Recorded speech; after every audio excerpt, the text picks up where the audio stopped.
Hebreus, capítulo 12.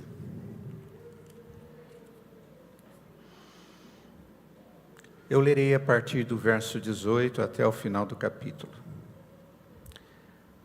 Verso 18, onde diz assim: Ora, vocês não chegaram ao fogo palpável e aceso, à escuridão, às trevas, à tempestade, ao toque da trombeta e ao som de palavras tais, que aqueles que ouviram isso pediram que não lhes fosse dito mais nada.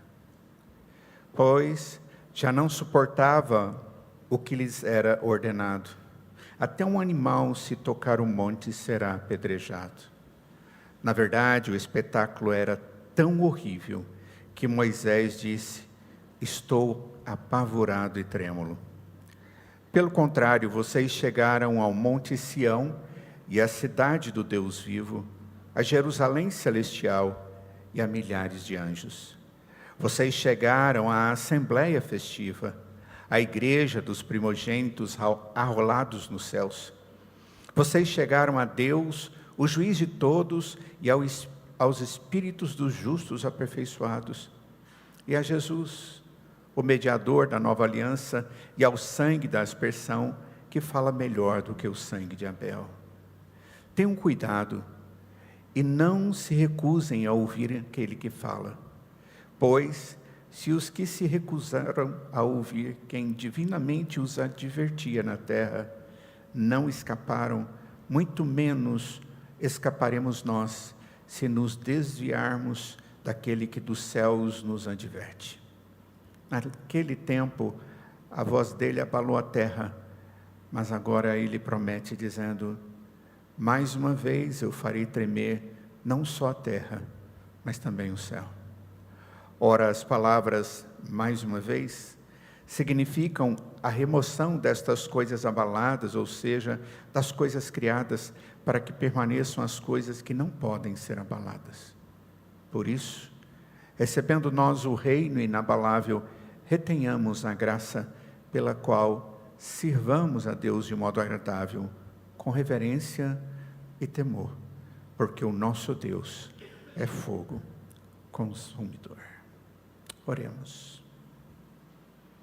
Ó Deus, obrigado por essa parte da Tua palavra, porque através dela, Pai, nós poderíamos aprender sobre a graça do Senhor e como podemos viver de maneira firme, inabaláveis na Tua presença por causa desta graça. Cuida de nós agora e pastoreia a nossa vida, Pai. Fortaleça a nossa fé, em nome de Jesus. Amém. Existem certas trocas que fazemos nas nossas vidas, que nós poderíamos chamar de trocas perigosas. Nada que agimos ou fazemos é fruto da ausência de uma decisão. E toda decisão tem por si só, junto com ela, suas consequências. E trocas normalmente vêm por causa de decisões. E podem ter certeza, há consequências. Por isso, nós temos que ter muito cuidado com a nossa vida. Nós temos que ser muito zelosos para com o restante da nossa vida e da nossa história. Principalmente a nossa relação com Deus, porque a partir do Senhor e na dependência do Senhor, e somente pela graça do Senhor, existe uma expectativa que vai se cumprir de maneira plena, segundo as promessas daquele que derrama graça. Na última exposição que eu fiz aqui em Hebreus, nós meditamos nos versos 12 ao verso 17, uma seção do texto marcado por exortações práticas, por coisas que o autor fala a esse povo, a essa igreja, que era formada por judeus convertidos, e que agora estavam sendo perseguidos, e alguns deles estavam sendo tentados a voltarem atrás. Mas não porque não criam, mas porque tinham medo de sofrer consequências da decisão que eles haviam tomado, de crer no Senhor Jesus. Isso não foi algo pequeno, foi algo grandioso. Algo que só foi possível através de uma ação poderosa de Deus no coração daquelas pessoas. É o mesmo que acontece na minha vida e na sua. Nós só entendemos o Evangelho, nós só entendemos a nossa necessidade da graça de Deus, porque através da mensagem do Senhor e através do ato do Espírito Santo em nós temos o entendimento que não é natural, é sobrenatural. É algo de Deus na vida da gente. E cremos. O que são essas coisas marcantes que o texto anteriormente falou para nós, do verso 12 ao verso 17? A primeira coisa que ele disse é que nós devemos fortalecer as nossas mãos. Mas ele diz que nós devemos fortalecer as mãos cansadas, dando a ideia de que é aquele que tem trabalhado, tem executado suas tarefas, tem exercido as suas funções de conformidade com as suas escolhas, mas agora está cansado. E ele diz, como cristão, você precisa fortalecer as suas mãos cansadas, você precisa daquele que te fortalece e te habilita. O texto diz que nós precisamos cuidar daqueles que estão com os seus joelhos vacilantes, trêmulos. A ideia do texto é que tremem tanto que bate um no outro a ponto de fazer barulho. Nós precisamos ajudar as pessoas para que elas possam voltar para o caminho, não um caminho qualquer, mas o caminho reto, ou o caminho que dá no fim proveitoso. E ele diz, façam caminhos retos para os seus pés e os pés desses que estão necessitados de ajuda para ficar de pé. E por último ele diz, busquem a paz. Busquem a paz com todos e a santidade, o texto diz, sem a qual ninguém verá o Senhor. São coisas bem importantes, significativas, e vimos que são difíceis de serem alcançadas. Mas estes aspectos não significam que são menos importantes ou devemos deixar de lado. E o autor de Hebreus, ele conclui com um alerta, com uma chamada.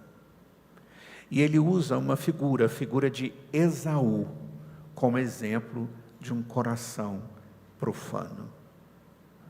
Esaú tinha o seu irmão Jacó, o seu pai. Ele tinha a expectativa, por ser mais velho, receber aquilo que era a bênção da primogenitura, ser o líder daquele povo. Só que ele agiu de maneira completamente errada. E diante de uma situação, o irmão dele lhe ofereceu comida, porque ele estava cansado, havia andado o dia inteiro para caçar e conseguir coisas para comer, e para fazer aquele trabalho com as suas mãos cansadas, faminto. O irmão dele usa a oportunidade e diz, olha, ele testou, eu te dou da sopa, dessa sopa gostosa, cheirosa, para matar a sua fome. Só que tem um detalhe, você tem que dar para mim, em troca da sopa, a sua primogenitura.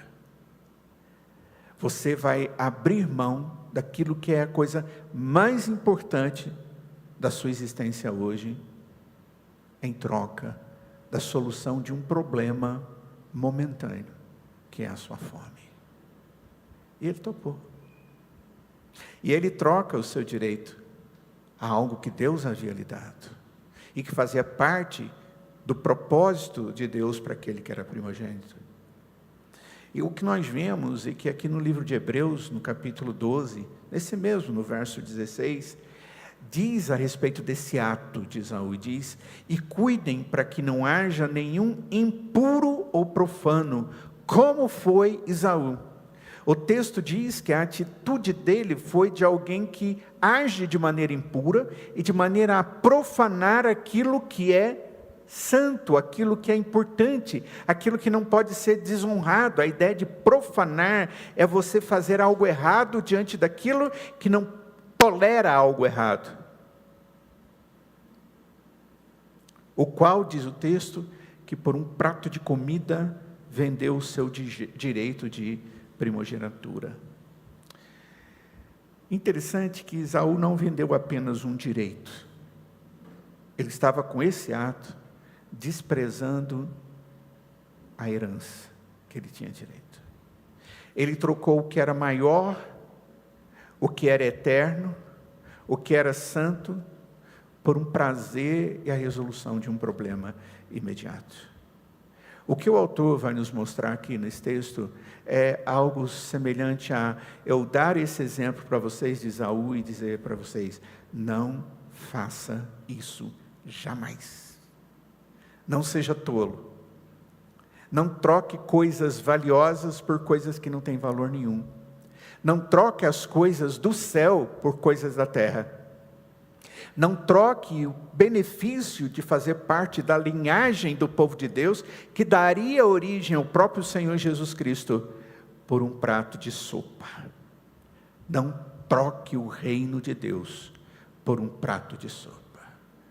E muitas vezes, amados, nós nos deparamos conosco mesmo, ou às vezes com irmãos que tanto amamos, abrindo mão da sua intimidade com Deus, da santidade e da alegria do consolo, da edificação, da graça do Senhor sobre as suas vidas, por coisas que são passageiras e que na verdade nós sabemos que não duram a não ser alguns poucos instantes.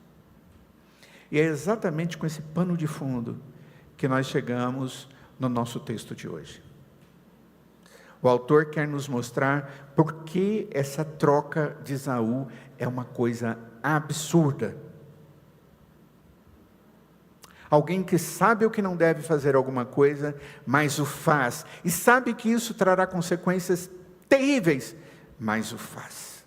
O que levou esse homem a fazer essa troca absurda? Por que não faz sentido trocar o reino de Deus por um prato de sopa? Porque não faz sentido tomar a decisão de abrir mão da alegria, da intimidade com o Senhor, para ter uma vida com a consciência pesada e com a ausência de certeza da vida eterna. A primeira parte do texto, dos versos 18 até o verso 24, o texto vai nos mostrar, vai apontar para dois encontros com Deus. Dois momentos de povo de Deus com Deus. A partir do verso 18, ele vai nos dar o fundamento, ele nos lembra a que realidade nós pertencemos. E ele faz isso com um contraste entre Sinai e Sião. E eu vou relembrá-los o que significa isso. O texto, primeiramente, vai falar do Sinai. Observe bem no verso de número 18, ora, vocês não chegaram ao fogo palpável e aceso, à escuridão, às trevas, à tempestade, ao toque da trombeta e ao som de palavras tais, que aqueles que ouviram isso pediram que não lhes fosse dito mais nada. Ele está fazendo alusão àquilo que aconteceu quando Moisés é chamado pelo Senhor para subir no Monte Sinai, quando eles saem do Egito e chegam ali ao pé do Monte Sinai. E somente Moisés é chamado por Deus para subir, porque Deus queria ter um papo com ele. Deus queria colocar diante dele um princípio que mudaria toda a existência daquele povo. O princípio do querer de Deus, da vontade de Deus, que nós chamamos de a lei de Deus. Os 10 mandamentos. Só que Moisés sobe naquele lugar e Deus traz uma ordem para ele. E a ordem é: ninguém vai subir a montanha. Ninguém vai botar a mão na montanha. Se um animal botar a pata dele ali, ele vai morrer. Porque esse lugar é santo e eu só permito você subir. E o que eu vou fazer agora é algo santo e nada pode tocar. É como se Deus estivesse dizendo: olha, na minha presença, por causa da minha graça para com você, eu permito você entrar na minha presença. Ninguém mais. E quando Moisés sobe, E passa o tempo, e o texto diz que começam a haver barulhos estranhos, fogo, fumaça, coisas diferentes, totalmente anormais em uma grande quantidade, e aquelas pessoas ficaram completamente cheias de medo. Fogo, escuridão, tempestade, trombeta. Era uma voz tão aterradora que o povo dizia: não fale mais conosco, nós nem queremos saber o que está acontecendo.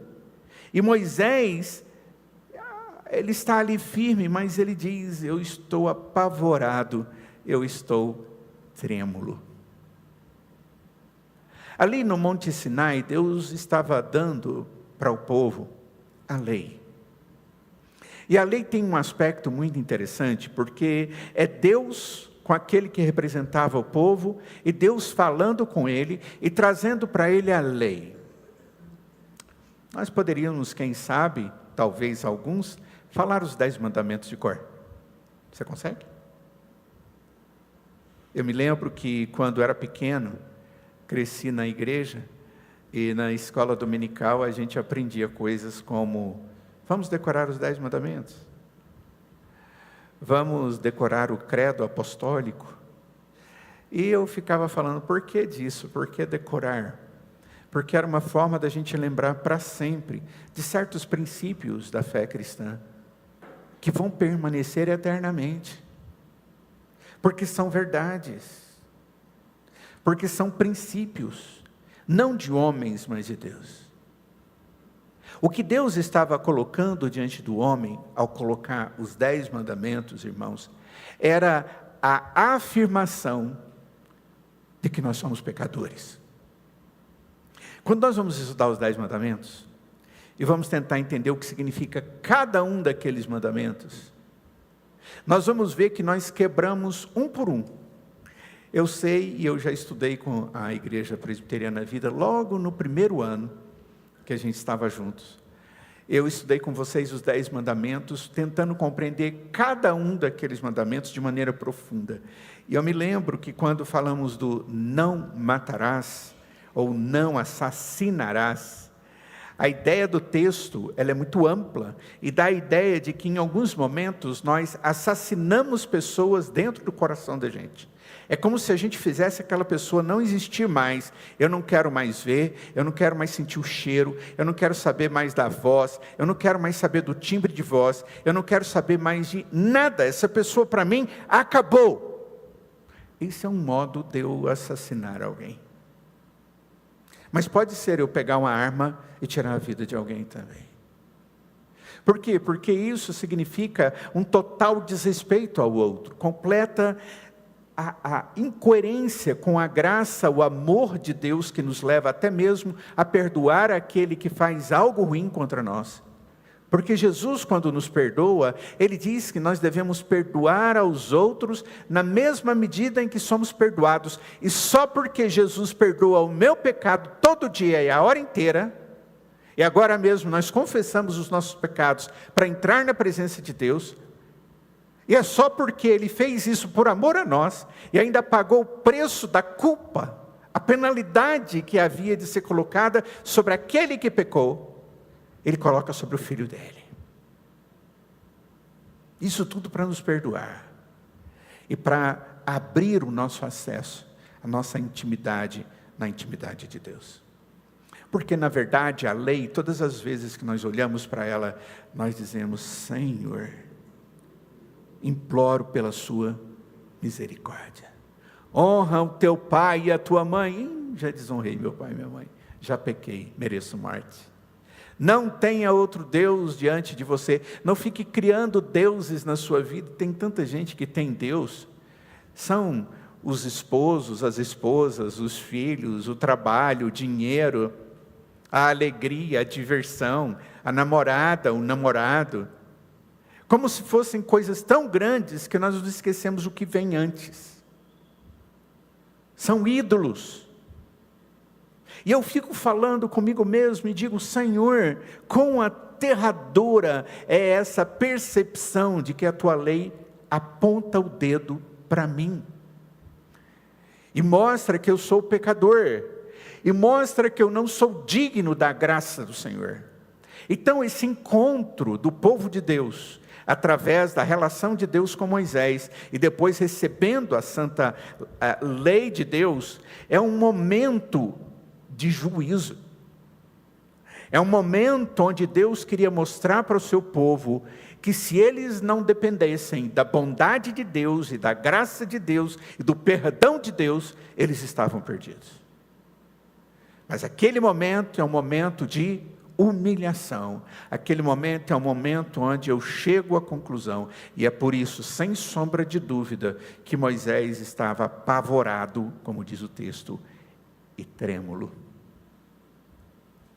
Porque ele estava encontrando com Deus, o Santo, o único, o verdadeiro, Criador de todas as coisas. Olha só, a partir do verso 18, o texto diz a eles: vocês não chegaram ao fogo palpável e aceso. O fogo estava ali, mas vocês não chegaram lá. Vocês não entraram no lugar que estava escuro, mas viram que estava escuro. Vocês não chegaram nas trevas, mas elas estavam ali. A tempestade aconteceu ali, e vocês ficaram com medo daquilo tudo descer do monte e chegar até vocês. Havia toque de trombeta, e trombeta não é uma coisa natural, tinha que ter o barulho de trombeta. Quem tocou? Pode ser os anjos, se Deus assim o quis. O que o texto está nos mostrando é que eles ouviram e viram todas essas coisas e ficaram com medo. Eles foram tão tolos que eles ficaram com medo de Deus e da destruição de Deus. Ao mesmo tempo que Deus mostrava que eles eram pecadores, Deus estava ali mostrando que Ele era Deus deles. Deus já tinha agido de misericórdia com eles, arrancando-os do Egito, e eles estão caminhando. Quando chegam no Monte Sinai, naquele momento eles esquecem tudo que Deus fez por eles. Gente, uma parede de água de cá, outra parede de água daqui, o meio totalmente seco, e eles andam no meio do mar. E eu fico pensando que barulho que deve ter sido aquilo. A água faz barulho, a água tem peso, a água é uma coisa que não pode vazar um pouquinho, senão vai tudo embora. A água é uma coisa poderosa, e Deus simplesmente abriu o mar. Quem sabe eles podiam olhar e ver os seres marinhos ali, os peixes e todas aquelas coisas, mas nada daquilo tocou neles. Estavam com água e Deus fez sair da pedra. Estavam com fome e Deus colocava o pão na porta deles todos os dias. Queriam comer carne e Deus mandava as codornizes todos os dias, e bastava eles esticarem a mão e pegar. Eles experimentaram de um Deus que colocava durante o dia uma nuvem para que eles não ficassem queimados de sol, para que eles não tivessem problema com a temperatura, e durante a noite colocava chamas para que eles pudessem ser aquecidos no meio do deserto, que cai para a temperatura abaixo de zero. Tudo isso eles viram. E agora Deus chama Moisés. Vem. Eles sabem que é Deus que está lá em cima, mas eles ficam com medo, e eles fazem um Deus para eles, um bezerro de ouro. Eles pegam os ouros que eles tinham e fazem um bezerro e colocam no meio da congregação para adorar um ídolo. O Sinai aponta um encontro de tristeza de Deus com o seu povo, de condenação para com o seu povo, de demonstração de quem o homem é. O homem é pecador. E Deus agora está fazendo a distinção entre o Sinai e um outro monte. Qual é o outro monte? É o Hermon? Não. Qual é o outro monte? Sião. Eu tive a oportunidade de conhecer esses dois montes. O Monte Sinai foi uma experiência bem interessante. O provável Monte Sinai, né? E tem muitos estudos a respeito desse tema. É uma montanha bonita, no meio do deserto. Ela se eleva, ela é alta.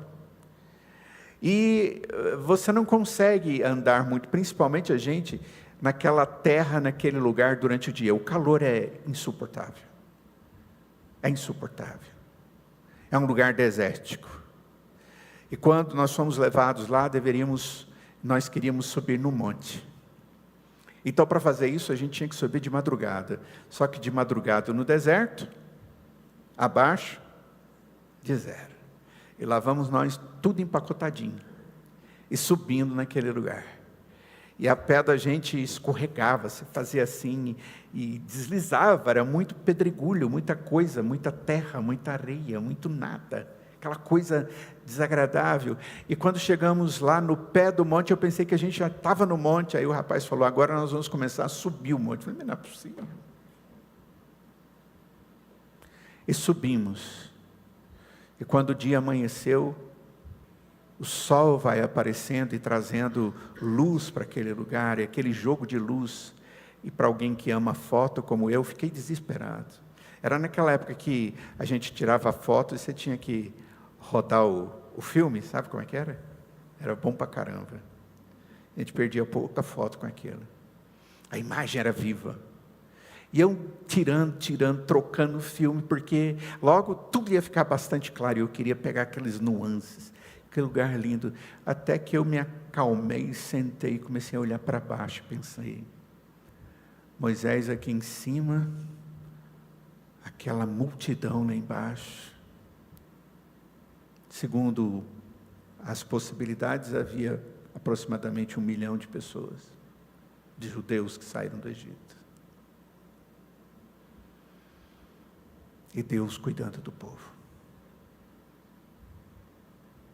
E eu penso, isso justifica porque que Moisés, quando chega lá embaixo, com a lei que Deus deu para ele, as 2 tábuas da lei, que não eram tábuas, eram pedras,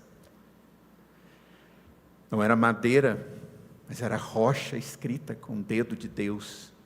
E ele vê o povo adorando alguma coisa que eles fizeram. E ele que acabara de estar com Deus Santo e ver Deus escrevendo nas pedras, e ver a santidade de Deus que lhe permite observar aquelas coisas todas, ele ficou muito bravo. Ele pega aquilo e quebra. Ele quebra e ele fica muito indignado. Certamente ele deve ter ficado com mais raiva, porque Deus mandou ele subir de novo, né? E lá vai ele de novo para aquilo lá. Mas sem sombra de dúvida, uma coisa impressionante. Já o Monte Sião é um pequeno monte, mas ele está no lugar certo. Em Jerusalém. O local onde Deus marcou para que fosse o local de comunhão com Ele. Sião. Em o que havia era o apontar do dedo de Deus com a lei, dizendo, vocês são pecadores. Mas lá no Monte Sião, foi onde Jesus foi aquele que pregou o Evangelho, foi aquele apresentado como o Redentor que estava diante deles, e foi ali em Jerusalém que ele sofreu, padeceu, e derramou o seu sangue, perdoando os nossos pecados. O encontro do povo de Deus no Sinai era de juízo, de Sião era de redenção e libertação. Deus disse para Moisés, homem nenhum verá a minha face e viverá. Eu creio que esse texto, essa passagem, ela nos ensina uma verdade simples e profunda. A santidade de Deus, quando nós chegamos dela, diante desse Deus Santo, sem a proteção da mediação de Cristo Jesus e do seu sangue, sem essa proteção, isso se torna insuportável para o pecador, e uma expectativa de morte. Mas quando o próprio Deus em Sião, e as pessoas chegam até Ele, Jesus os representa na presença do Pai. O Monte Sião, quando a gente pensa nele, o texto dá a ideia de que ali havia santidade e graça do Senhor. Olhem comigo no verso 22, o texto diz, pelo contrário, vocês chegaram ao Monte Sião. Vocês não chegaram no fogo, vocês não chegaram onde tinha fumaça, vocês não chegaram onde havia poder, mas destruidor, mas vocês chegaram ao Monte Sião, e à cidade do Deus vivo, a Jerusalém celestial, e a milhares de anjos. Vocês chegaram à assembléia festiva, à igreja dos primogênitos arrolados nos céus. Vocês chegaram a Deus, o juiz de todos, e aos espíritos dos justos aperfeiçoados, e chegaram a Jesus, o mediador da nova aliança, e ao sangue da aspersão, que fala melhor do que o sangue de Abel. Olha só o que Deus está dizendo para esse povo, através do autor de Hebreus.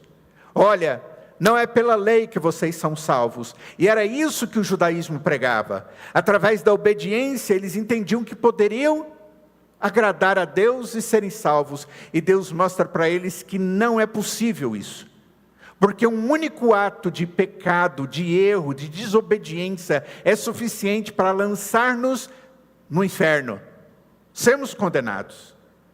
Mas a bondade de Deus é tão grande que Deus, com o seu povo, com aquele que crê no Senhor Jesus, eu e você que amamos ao Senhor Jesus, que temos o privilégio de termos sido encontrados pelo Senhor na sua bondade, estes são levados à presença de Deus, à cidade do Deus vivo, à Jerusalém celestial. Nós somos apresentados diante do Senhor como aqueles que são salvos e que viveremos eternamente com Ele nos céus por causa da nova aliança, porque aquela velha aliança os homens não conseguem.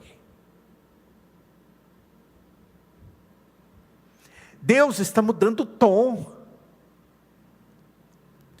Agora não é mais Sinai, é Sião.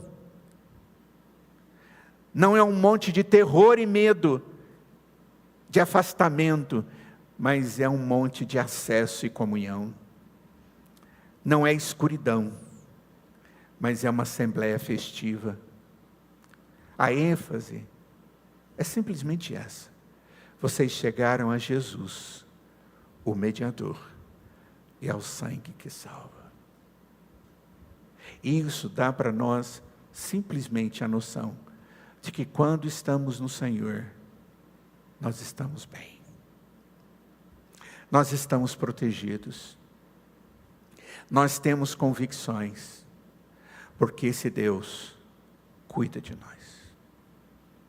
É interessante que aqui é citado o sangue de Abel. Lembram Abel? Caim mata Abel. Que coisa terrível. E o texto diz em Gênesis capítulo 4, verso 10, que a voz do sangue do irmão dele, de Caim, clamava da terra até Deus. Era um sangue que não resolvia o problema. Mas o sangue de Jesus, ele anuncia perdão e anuncia salvação. Querido, por que alguns de nós, por que a maioria de nós, apesar de termos sido levados a Sião, temos sido levados à intimidade de Jesus, temos experimentado do privilégio de conhecer o Salvador como nosso Senhor, o nosso Redentor, por que em alguns momentos nós vivemos como se estivéssemos no Sinai, vivendo uma religiosidade de leis, de regras, de princípios, e não de alegria, de satisfação e de obediência como fruto da alegria que temos na presença de Deus.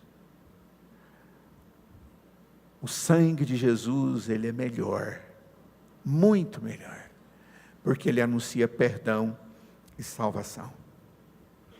O apóstolo Paulo, em Romanos capítulo 5, no verso 9, ele diz: logo muito mais agora, sendo justificados pelo sangue, o seu sangue, seremos por ele salvos da ira de Deus. É por isso que não faz sentido trocar Sião por sopa, trocar Jesus por sopa, trocar a herança do céu por sopa, trocar a graça contínua e eterna de Deus por uma sopa que você come e tem fome de novo. Cuidado, não troque a sua vida com Deus por migalhas. Não troque a sua intimidade com Deus pelo pecado. Você vai sofrer. Porque você estará desonrando o Deus da graça. Outra coisa que o texto mostra aqui claramente, no verso 25, é que eles precisam aprender a não rejeitar a voz de Deus. Você já teve algum momento na sua vida em que você está diante de uma situação que você não tem entendimento de para onde você vai? E você chega diante de Deus e diz: Senhor, fala comigo.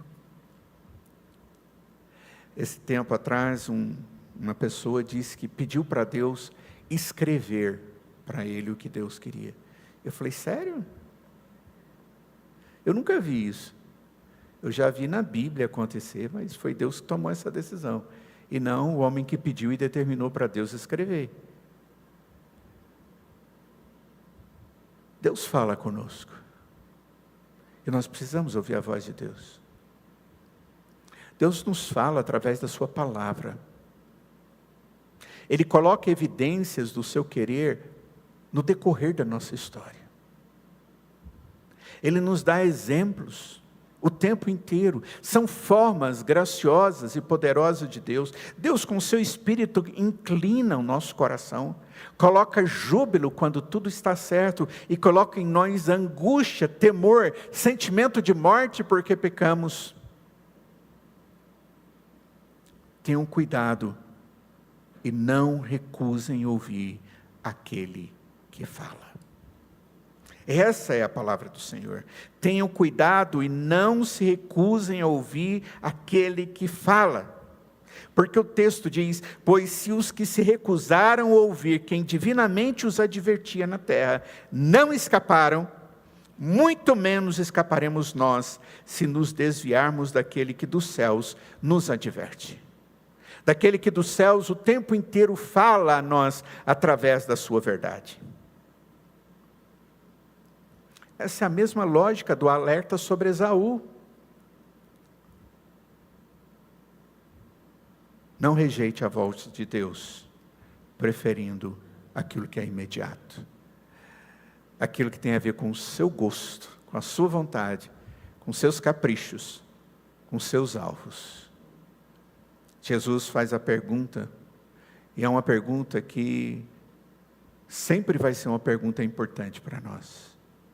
Nós encontramos ela em Marcos capítulo 8, no verso 36. Que adianta ao homem ganhar o mundo inteiro e perder a sua alma?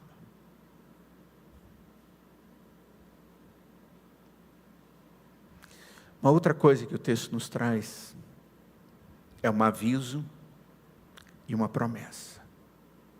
E o aviso é: Deus vai abalar todas as coisas. Essa palavra abalar aqui tem a ver com bagunçar tanto, balançar tanto que tudo vai ser destruído. É como se o autor estivesse reforçando a exortação dele, dando um aviso sério e reforçando esse aviso com uma promessa poderosa. Qual é o aviso? Rejeitar a voz de Deus traz consequência. Se você sabe, já viu o que Deus tem, porque Deus já lhe ensinou, e você recusa a ouvir, você vai sofrer consequência. O texto diz: aqueles que foram advertidos na terra e não obedeceram a Deus, o texto diz, eles não escaparam. E aí o texto faz uma colocação. Nós também não escaparemos se tamparmos os nossos ouvidos para não ouvir. O objetivo do aviso aqui não é para produzir desespero. Não é isso que Deus está querendo. Mas é para despertar. Deus está querendo fazer acordar o povo dele, a nós. Fazer o coração perceber que rejeitar Deus, a sua verdade, a sua palavra, a sua voz, é loucura. A primeira coisa que nós vimos é trocar a graça de Deus por coisas que às vezes a gente acha que é valioso demais, mas é aqui da terra, é loucura. Não troque pelos prazeres do mundo a graça de Deus, é loucura. Deus falou o seu coração e você está dizendo, não Senhor, quem sabe mais na frente eu vou ouvir o Senhor. Cuidado, porque Deus disse, não escaparam, vai sofrer. Quem está dizendo isso não sou eu, é a palavra do Senhor. E quem está escrevendo aqui, foi orientado e inspirado pelo Senhor para escrever. Ouça. Qual é a promessa? Apesar do mundo ser abalado, as coisas serem destruídas, a realidade do mundo ser atingida com o juízo de Deus, no verso 26 e 27 nos mostra uma promessa. Qual é a promessa? Diz o texto, naquele tempo, a voz dele abalou a terra, mas agora ele promete dizendo, mais uma vez eu farei tremer, não só a terra, mas também o céu. Ora, as palavras, mais uma vez aqui, significam a remoção dessas coisas abaladas. Ou seja, das coisas criadas, para que permaneçam as coisas que não podem ser abaladas. Deus dá para nós coisas que não podem ser abaladas. Ele traz promessas que não podem cair por terra. Ele dá-nos promessas que serão verdadeiramente cumpridas. Se você crê no Senhor Jesus, se você ouve a sua voz, se você obedece a sua lei, se você honra e glorifica a Deus com a sua vida de piedade, você vai desfrutar das coisas que não podem ser abaladas, porque vem da graça e a bondade de Deus para nós. Lembre-se, todas as coisas do mundo contemporâneo, do mundo onde vivemos, vai passar. Tudo é provisório e vai passar. Olha para quem está do seu lado, você ama essa pessoa? É sua esposa, seu marido, seu filho, alguém querido? Eu quero te dizer, vai passar. Mas João diz com clareza, olha só, 1 João capítulo 2, verso 17, diz, o mundo passa, bem como os seus desejos, mas aquele que faz a vontade de Deus, permanece para sempre. Essa é a promessa de Deus. Deus avisa, Ele alerta, e Ele nos mostra a promessa dEle, viva direitinho, se alegre em mim, eu vou te abençoar, eu vou te sustentar, eu vou te proteger, eu vou te manter de pé. E você vai ter coisas muito além daquelas que vão cair e ser destruídas. Coisas do mundo, e essas coisas passam.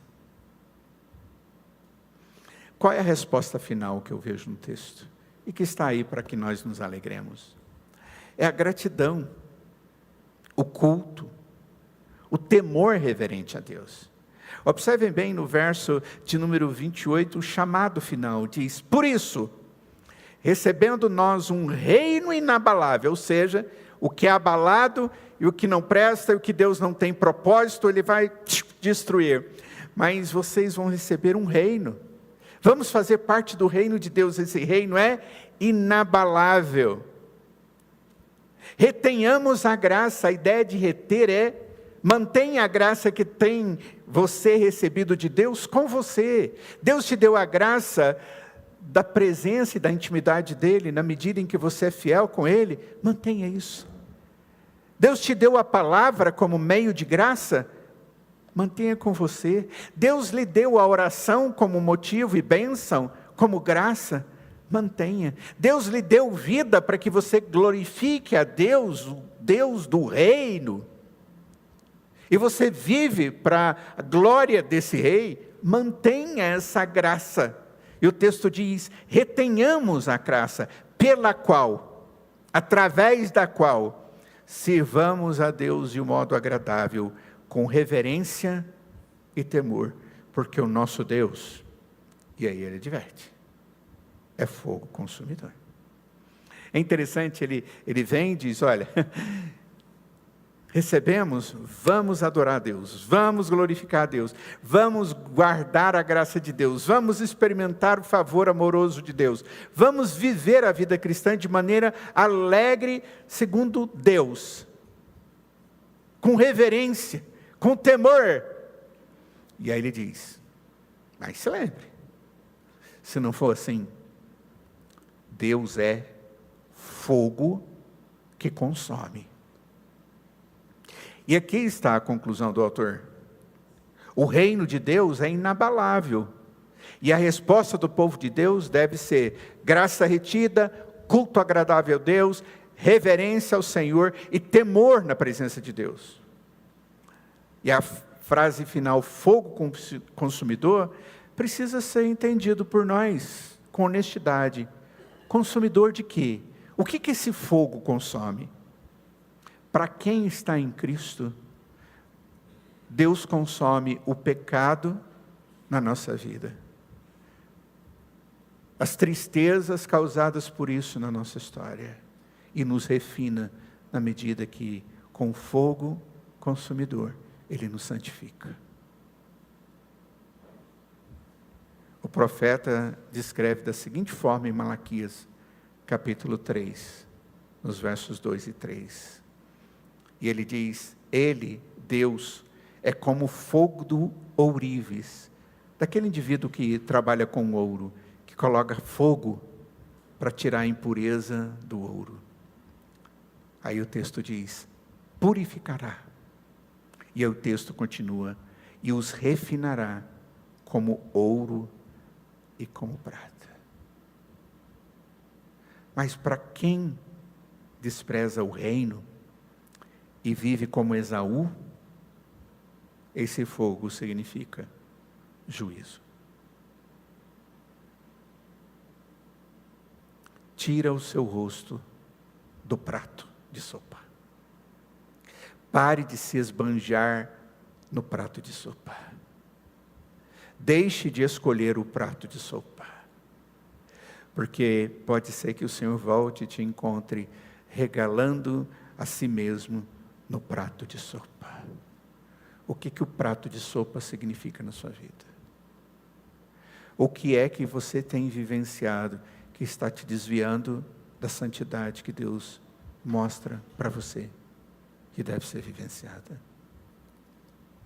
Quais têm sido as suas escolhas que têm tirado Deus da primazia na sua história? Tire o rosto da tigela. A palavra final do texto é: não troque o reino por um prato de sopa. Porque se você fizer como Esaú, vai ter consequência. Segundo, não rejeite a voz de Deus. Não rejeite a palavra do Senhor. Coloque no coração e peça a misericórdia de Deus para que Ele dê condições de viver cada uma das suas verdades. Você não foi chamado para viver no Sinai com medo, vendo fogo e tendo um dedo apontado. Sabe por quê? Porque até merecemos morrer de medo. Mas Deus nos chamou e nos levou até Sião, para nós nos aconchegarmos ao mediador e ao sangue que fala melhor. E esse sangue ainda fala hoje. É o sangue de Jesus Cristo. E hoje nos anuncia perdão, acolhimento, salvação e vida eterna. Tire o seu rosto da tigela de sopa. Vamos orar? Vamos ficar de pé?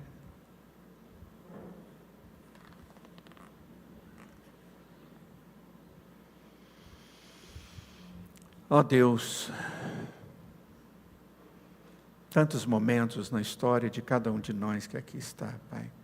Certamente nós nos encontramos lambuzados na tigela de sopa.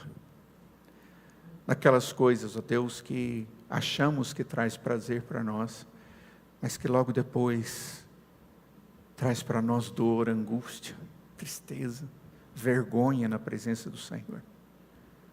Ó Deus, tenha misericórdia de nós. E que na nossa fraqueza, Senhor, o Senhor esteja nos conduzindo a vitórias. Mantenha-nos, ó Pai, no caminho do Senhor. Que ao ouvirmos a Tua palavra, que tem sido dita regularmente pela Tua Santa Escritura, nós possamos ter os ouvidos abertos e o coração disposto a nos alegrar na Tua orientação. Não permita que sejamos indisciplinados, arrogantes. Ó Deus, nós não queremos ter outros deuses diante de nós, mas queremos ter o único e verdadeiro Deus, que mandou o seu Filho Jesus para morrer na cruz em nosso lugar. O Senhor é o nosso Deus, a nossa salvação, a nossa alegria, a nossa esperança. Ó Deus, que possamos nos alegrar nisso. Ó Deus, tenha misericórdia de cada um de nós, ó Pai, e resgata-nos, se estamos vivendo hoje com os rostos, com a nossa face, dentro de um posto, dentro de uma vasilha de pecado, de coisa passageira. Abençoa-nos, ó Deus. Nós te pedimos por isso, em nome de Jesus. E nós imploramos, ó Deus, que a graça do Senhor Jesus, que o amor de Deus o Pai, que a comunhão e santas consolações do Espírito estejam sobre cada um de nós hoje e para todos sempre. Amém.